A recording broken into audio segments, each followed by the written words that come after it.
Hello વિદ્યાર્થી મિત્રો, chapter number 12 biotechnology અને તેના પ્રયોજનો. લાસ્ટ લેક્ચરની અંદર આપણે આ ચેપ્ટરની પ્રસ્તાવના જોયેલી હતી. પ્રસ્તાવનાની અંદર આપણે જોયું કે બાયોટેકનોલોજીનો ઉપયોગ છે એ આપણે સામાન્ય રીતે મનુષ્ય માટે વાત કરીએ તો મનુષ્ય માટે સ્વાસ્થ્ય ક્ષેત્રે અને અન્ન ઉત્પાદન ક્ષેત્રે છે એનો ઉપયોગ કરવામાં આવે છે. તો આ લેક્ચરની અંદર આપણે ખેતીની અંદર બાયોટેકનોલોજીનો ઉપયોગ છે એ સમજવાનો છે એ પ્રયત્ન કરીશું. તો ચાલો શરૂઆત કરીએ. ખેતીવાડીની અંદર અન્ન ઉત્પાદન ક્ષેત્રે, રાઈટ, અન્ન ઉત્પાદનનું ક્ષેત્ર કયું છે તો કે ખેતીવાડી છે. તો કે ખેતીવાડીમાં બાયોટેકનોલોજીના પ્રયોજનો એટલે કે બાયોટેકનોલોજીનો ઉપયોગ અન્ન ઉત્પાદન વધારવા માટે ત્રણ વિકલ્પો જોઈએ. એટલે કે આપણી પાસે ત્રણ વિકલ્પો છે. આ ત્રણ વિકલ્પોની મદદથી અન્ન ઉત્પાદન છે એ વધારી શકાય.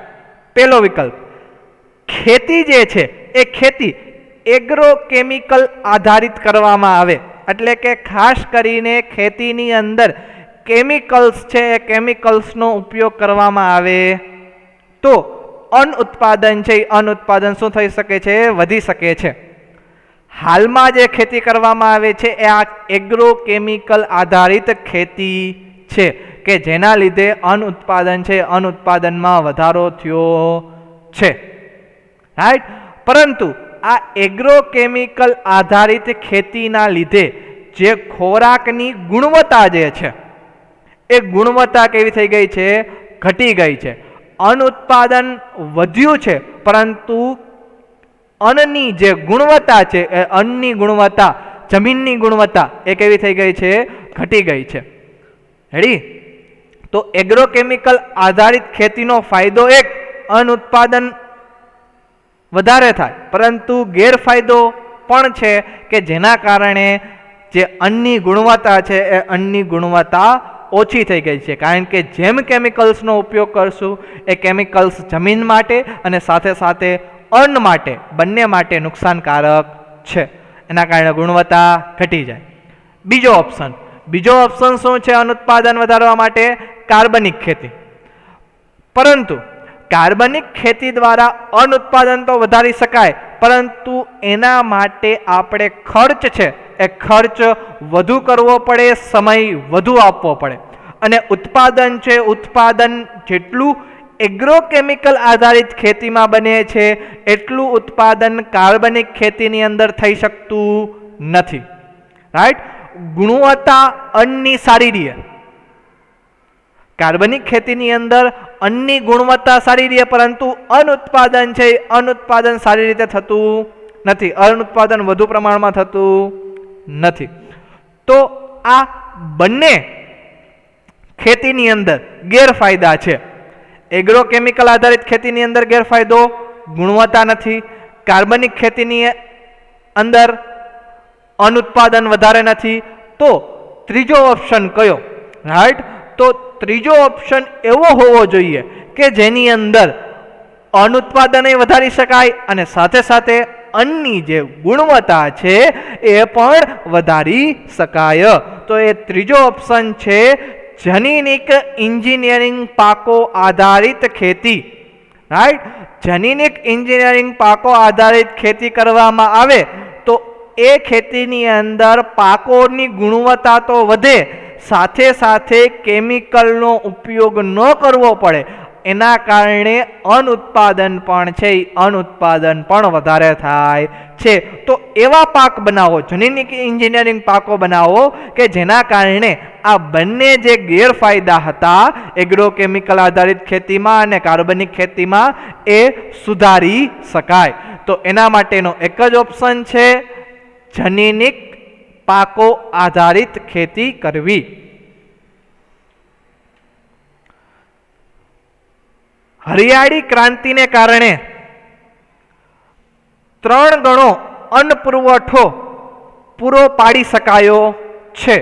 શું કામ? કારણ કે એગ્રોકેમિકલ આધારિત ખેતી થતી હતી એટલે, રાઈટ. જનીનિક એન્જિનિયરિંગ પાકો આધારિત ખેતી ઓછી થતી હતી ને એગ્રોકેમિકલ આધારિત ખેતી વધુ થતી હતી. એના લીધે હરિયાળી ક્રાંતિ થઈ અને એના કારણે અન્ન પુરવઠો છે એ 3 ગણો વધુ થયો. પરંતુ એ વધતી જતી માનવ વસ્તી માટે કેવો છે? અપૂરતો છે. આ અન્નનો જે પુરવઠો છે એ એટલો બધો નથી કે જેટલી માનવ વસ્તી છે. રેડી? વધારાનું ઉત્પાદન કરવા માટે માત્ર સુધારેલી પાકની જાતિઓના ઉપયોગ વડે જ નહીં, પરંતુ કુશળ વ્યવસ્થાપન, મહાવરા અને એગ્રોકેમિકલ ખાતરો અને જંતુનાશકોને લીધે છે. એટલે કે વધારાનું ઉત્પાદન ખાલી આપણે પાકની જાતિ છે સુધારેલી છે એટલે વધારે ઉત્પાદન નથી થયું. સાથે સાથે ખેતી કરવામાં એક કુશળ વ્યવસ્થા જોઈ. શું જોઈએ? એક કુશળ વ્યવસ્થાપન જોઈએ. યોગ્ય પ્રમાણની અંદર ખાતર, યોગ્ય પ્રમાણની અંદર પાણી, પાણીની ગુણવત્તા સારી, ખાતરની ગુણવત્તા સારી, રાઈટ. યોગ્ય પ્રકારનું વ્યવસ્થાપન આ જો હોય તો ખાદ્ય ઉત્પાદનમાં વધારો થાય. સાથે સાથે એગ્રોકેમિકલ એટલે કે ખાતરો અને જંતુનાશકો દવાઓનો પણ ઉપયોગ કરવો પડે તો જ વધારાનું ઉત્પાદન છે એ વધારાનું ઉત્પાદન થઈ શકે છે. તો વધુ ઉત્પાદન કરવા માટે એગ્રોકેમિકલ છે એગ્રોકેમિકલનો ઉપયોગ કરવો પડે. પરંતુ આમ છતાં જે વિકસાત વિશ્વમાં એટલે કે જે વિકસિત દેશો છે તેની અંદર એગ્રોકેમિકલ્સનો ઉપયોગ છે એ ખેડૂતો માટે ખૂબ જ ખર્ચાળ છે, રાઈટ. એટલે કારણ કે શું કામ? કારણ કે દવા જે છે, કેમિકલ્સ જે છે, રાઈટ, એ દવા કેવી આવે છે? તો કે ખૂબ જ મોંઘી આવે છે, એની કોસ્ટ વધુ હોય છે, જેના કારણે કેમિકલનો ઉપયોગ કરવો પણ કેવો બની શકે છે? ખર્ચાળ બની શકે છે. અને ખેડૂતો પાસે એટલા બધા, રાઈટ,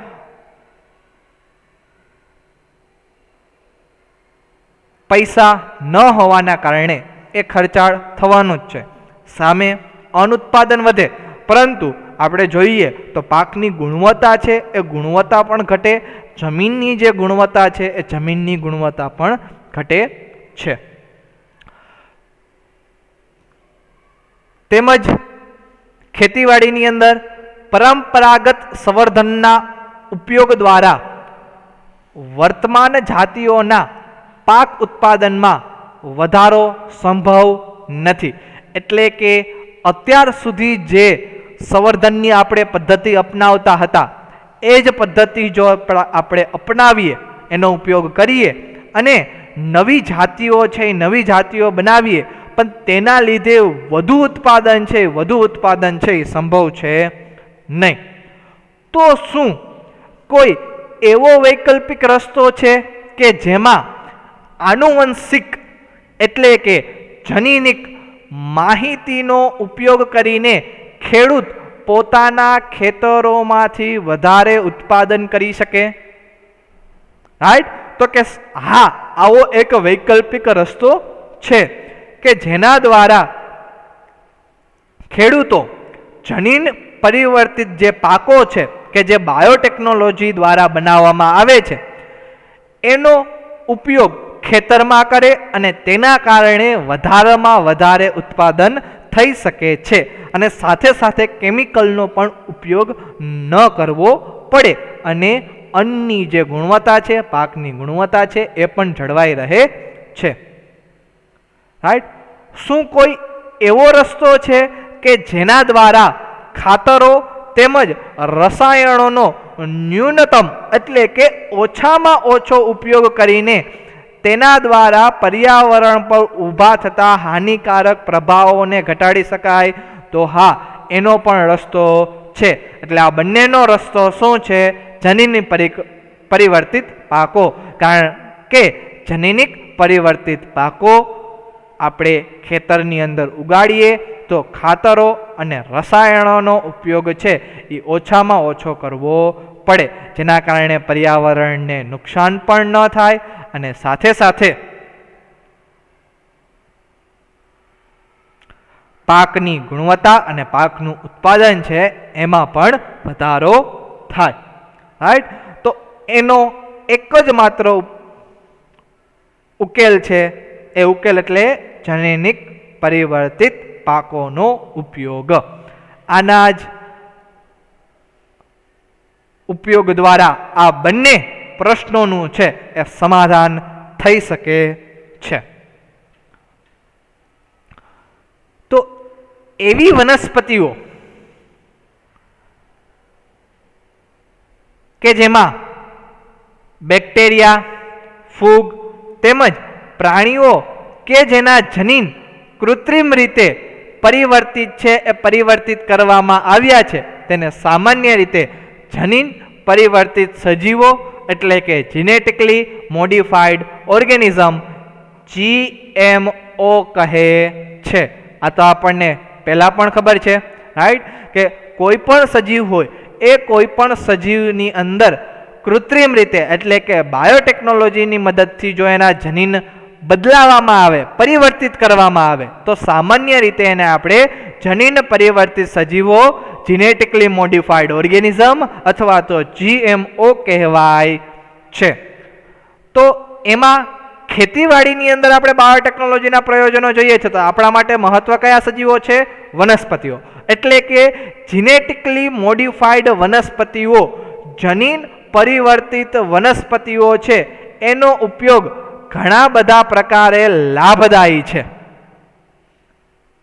રાઈટ, તો આ જેમ વનસ્પતિઓનો ઉપયોગ કરવાથી કયા કયા પ્રકારના લાભો થાય એના વિશેની આપણે માહિતી મેળવશું, એના વિશેનું આપણે નોલેજ મેળવશું કે જનીનિક રૂપાંતરણો દ્વારા આપણને કયા પ્રકારના લાભ થાય. તો પહેલો લાભ, રાઈટ, જો જનીનિક પરિવર્તિત વનસ્પતિઓનો ઉપયોગ કરીએ તો એ વનસ્પતિઓ અજૈવિક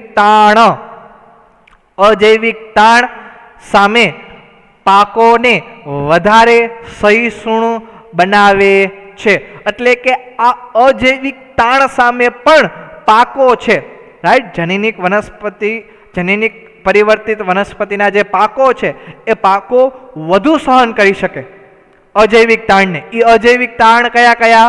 તો કે શીત એટલે કે ઠંડી, રાઈટ, વધુ ઠંડી હોય, રાઈટ, તો એને પણ વનસ્પતિ છે એ સહન કરી શકે. અમુક એવા પાકો હોય કે જે વધુ ઠંડી સહન કરી શકતા હોય નહીં, રાઈટ, તો એવા પાકોને જો જનીનિક પરિવર્તિત કરવામાં આવે તો એ ગમે એટલી ઠંડી પડે, ગમે એટલું શીત પડે તો એને શું કરી શકે છે? સહન કરી શકે છે.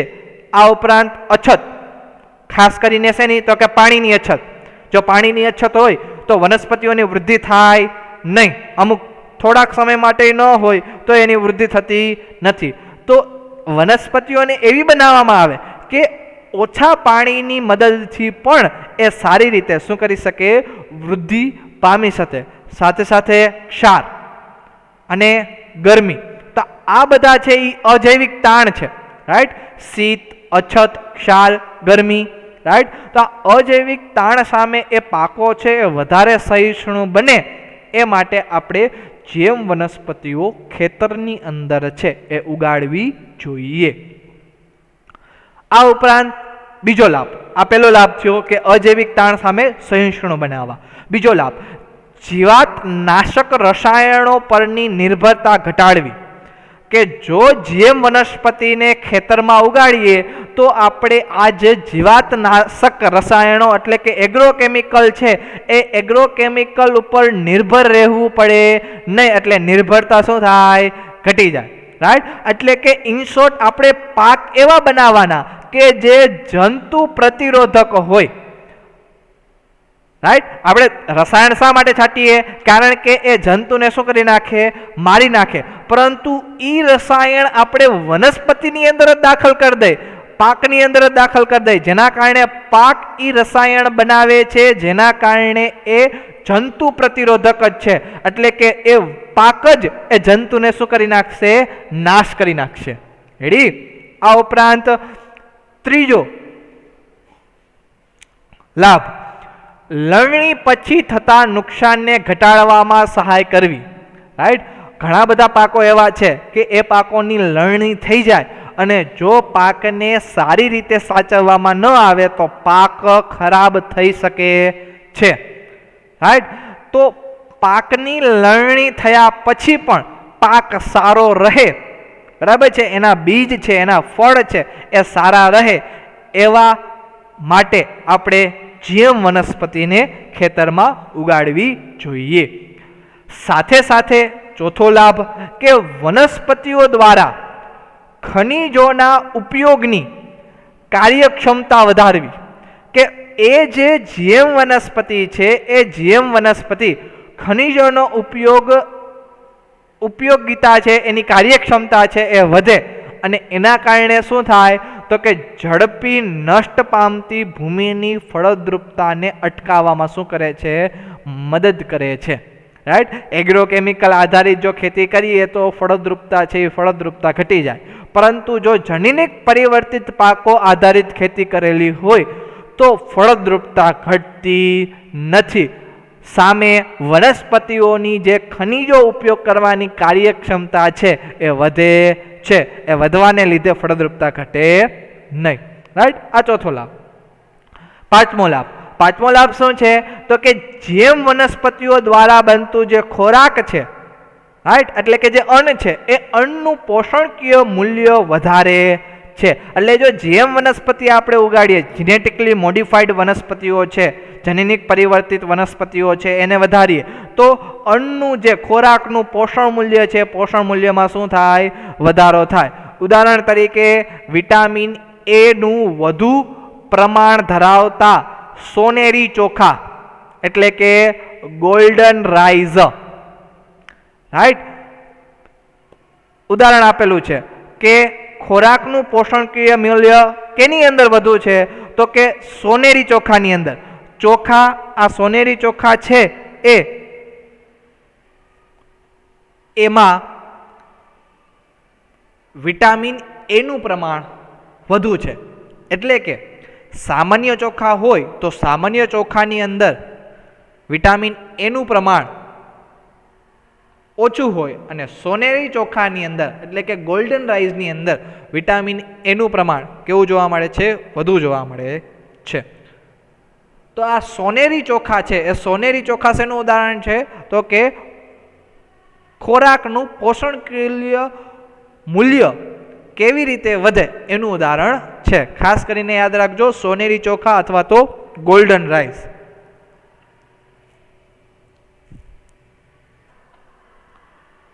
આ ઉપયોગો ઉપરાંત જીએમ એટલે કે જીનેટિકલી મોડિફાઈડ નો ઉપયોગ કોઈ વિશિષ્ટ ઉદ્દેશ આધારિત વનસ્પતિઓના નિર્માણમાં પણ થાય છે. એટલે કે જીએમનો આ જીએમ જનીનિક પરિવર્તિત જે વનસ્પતિઓનો છે એનો ખેતીવાડીમાં જ ઉપયોગ કરીએ એ વાત સાચી છે, પરંતુ સાથે સાથે અમુક વનસ્પતિઓ એવી હોય કે જેનો ઉપયોગ આપણે ખેતીવાડી સિવાય પણ બીજે એનો ઉપયોગ કરી શકીએ છીએ. તો એના નિર્માણમાં પણ જીએમ છે એ મુખ્ય ભાગ ભજવે છે. તો એ બીજે વનસ્પતિનો ઉપયોગ ક્યાં ક્યાં થાય તો કે ખાસ કરીને વનસ્પતિની અંદર ખોરાક સંગ્રહિત દ્રવ્ય એટલે કે સ્ટાર્ચના બનાવટમાં જીએમ વનસ્પતિનો ઉપયોગ કરવામાં આવે. વનસ્પતિ બળતણ તરીકે વપરાય તો એ જીએમ વનસ્પતિ જો બળતણ તરીકે વપરાય તો એની અંદર ઓછામાં ઓછું છે એ કાર્બન ડાયોક્સાઇડ, સલ્ફર ડાયોક્સાઇડ આવા જે વાયુઓ છે, રાઈટ, જે પર્યાવરણની અંદર નુકસાનકારક વાયુઓ છે એ વાયુઓ ઓછા મુક્ત થાય.